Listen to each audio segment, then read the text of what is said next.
కాదనలేం. అదేవిధంగా మిగతా అంశాలు కూడా అయినవి ఏదుందో క్లియర్గా పేపర్ మీద పెడితే తెలుస్తుంది, కానిది ఏదుందో అని తెలుస్తుంది. ఆ విషయంలో బీజేపీ వాళ్ళు వాస్తవంగా చెప్పాలంటే గర్వంగా మాట్లాడారు ముందు.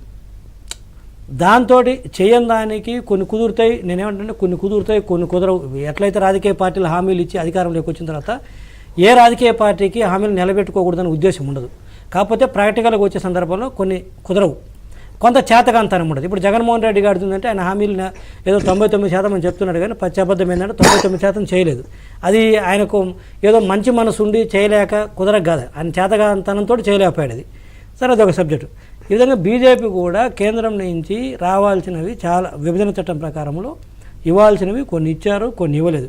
ఇవ్వలేని అంశాన్ని వినయంగా జనాలు చెప్పకుండా అది టీడీపీ మీద ఆ రోజున కోపంతో లేకపోతే కారణాలు ఏదైనా కావచ్చు రఫ్గా హ్యాండిల్ చేసిన మాట వస్తుంది. దాంతో వ్యతిరేకత పెరిగింది. అయితే వ్యతిరేకత అనేది ఎప్పుడు కూడా జనాల వెంకటకృష్ణ గారు ఒకే రకంగా ఉంటుందంటే ఉండదు. ఈరోజు 19లో బీజేపీ మీద వ్యతిరేకత రేపు మాతో కలవగానే వాళ్ళ మీద పోతుంది, మా వాళ్ళు కూలై బీజేపీని నెత్తిని ఎత్తుకుంటారు అనేది కూడా నేను చెప్పను. దానికి బీజేపీ వాళ్ళైనా సరే మేమైనా సరే ఎండ్ ఆఫ్ ద డే మనం ఎంత అయినా సరే ప్రజలను కన్విన్స్ చేసుకోవాలి, ప్రజలను ఒప్పించాలి. ప్రజలను ఒప్పించాలంటే వాళ్ళ మనసులో కొన్ని బలంగా నాటుకుపోయినటువంటి అంశాలు ఉన్నాయి, వ్యతిరేకత గల కారణాలు. వాటిని మనం ప్రాపర్గా అడ్రస్ చేయాలి. అది టీడీపీని బీజేపీ అని, బీజేపీని టీడీపీ అని, మా దగ్గరికి మీరు వచ్చారు మీ దగ్గరికి మేము వచ్చాము అంటే అది మన వ్యక్తిగత ఇంటర్నల్ చర్చ అవుతుంది తప్పితే ప్రజలకు సంబంధించినటువంటి అంశం కాదు. ప్రజలకు కొన్ని అంశాల్లో అపోహలు ఉన్నాయి, కొన్ని అంశాల అవసరాలు ఉన్నాయి, కొన్ని అంశాలు కనపడుతున్నాయి కళ్ళ ముందు. ఆ అంశాలను మనం ప్రాపర్గా అడ్రస్ చేసి హ్యాపెండ్ ఈజ్ హ్యాపెండ్ భవిష్యత్తులో చేస్తామంటే అది ఓవర్ నైట్లో పోతుంది. వ్యతిరేకత ఇప్పుడు కూడా కోపాలు ఏంటంటే క్యుములేటివ్గా డెవలప్ అవుతుంది. ఒక రకమైన కసిలో ఉంటారు, కసిలో ఉన్నప్పుడు దాన్ని అడ్రస్ చేస్తే అడ్రస్ చేసే విధానం చేసి ఒక ప్రామిస్. ఇప్పుడు నరేంద్ర మోడీ గారు ఒక దేశ ప్రధానిగా వారి స్థాయిలో కొన్ని చెప్పినప్పుడు ఏంటంటే డెఫినెట్గా సరే మొత్తం 100% నమ్ముతారు వారు చెప్పగానే, నేను చెప్పను కానీ, బట్ దేశ ప్రధాని కొన్ని చెప్పినప్పుడు నమ్మడానికి అవకాశం ఉంటుంది, కొంత తగ్గడానికి అవకాశం ఉంటుంది. డెఫినెట్గా ఆ పరిస్థితి వచ్చినప్పుడు వారు కూడా అడ్రస్ చేస్తారని అనుకుంటున్నాను. ఎందుకంటే అది రాష్ట్రం కోసం కావచ్చు, అలయన్స్ కోసం కావచ్చు, కారణాలు ఏదన్నా కావచ్చు. సో నేనేమంటే వ్యతిరేకత అనేది కూడా పర్మనెంట్ కాదు. ఉదాహరణకి 2014లో కాంగ్రెస్ మీద ఉన్న వ్యతిరేకతకి ఎవరు కూడా ఇంకా కాంగ్రెస్ బతికి బట్టగలుగుతుంది రాష్ట్రంలో అనుకోలేదు. అలాంటిది ఏమైంది, ఈరోజు చిగురిస్తుంది. అదేవిధంగా సీమాంధ్రులు అందరూ కూడా కాంగ్రెస్ పార్టీ రాష్ట్ర విభజన చేసిందని చెప్పేసి తెలంగాణలో కూడా కాంగ్రెస్ని దూరం అయ్యారు 14లో. ఎందుకంటే వ్యతిరేకత ఎలా ఉంటుంది అంటే అలాంటిది కూడా ఈరోజు వాళ్ళందరూ సీమాంధ్రులే కావచ్చు, గతంలో వచ్చిన సెటిల్ అయిన వాళ్ళు ఆంధ్ర మూలాలు ఉన్న వాళ్ళందరూ కావచ్చు, మొన్న కాంగ్రెస్కి ఓట్లు వేయబట్టే కాంగ్రెస్ అధికారంలోకి రావడం జరిగింది తెలంగాణలో. కొంత కేసీఆర్ గారి మీద ఎందుకంటే వ్యతిరేకత అనేది పర్మనెంట్ కాదు అని చెప్పడానికి బెస్ట్ ఎగ్జాంపుల్ ఇది. తెలంగాణలో నేను అంటున్నా, తులసిరెడ్డి గారు అంటున్నారు, ఒక్క నిమిషం అందరూ అంటున్నారు బీజేపీ మీద వ్యతిరేకత, మీరు కూడా అంటున్నారు, అందరూ అంటున్నారు మా మీద కూడా ఉందని చెప్పిన కదా. అది 2019 సంగతి కాదు, ఇప్పుడు సంగతి. మరి ఉన్నా కూడా ఎందుకు ఎట్లా వెళుతున్నారు ఏంటి మీకున్న ఇది?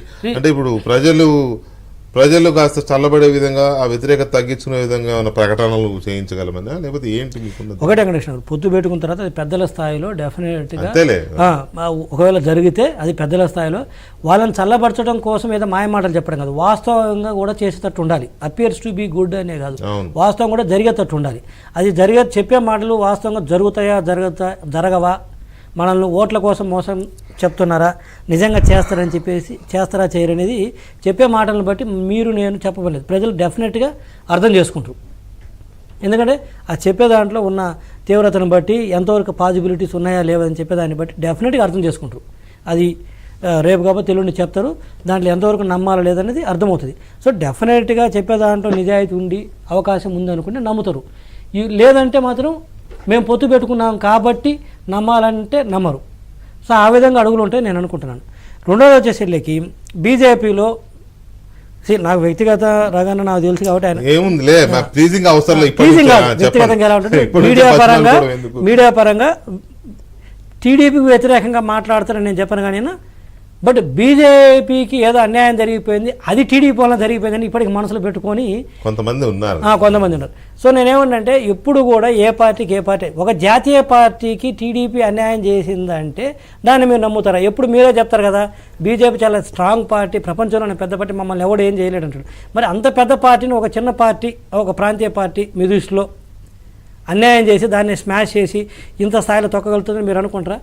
ఎక్కడ కూడా ఇద్దరికి వ్యక్తులకు ఒక మనస్పర్ధలు వచ్చినాయంటే రెండు వైపులా ఉంటుంది. అది ఏదో మేము మీ మీద బురద చల్లటం వల్ల మీరు చెడ్డ అయిపోరు, మీరు మా మీద బురద చల్లటం వల్ల కలపడానికి పంచాయతీ పెట్టేట్టుంది మీ ఇద్దరు మాట్లాడుకున్నారు.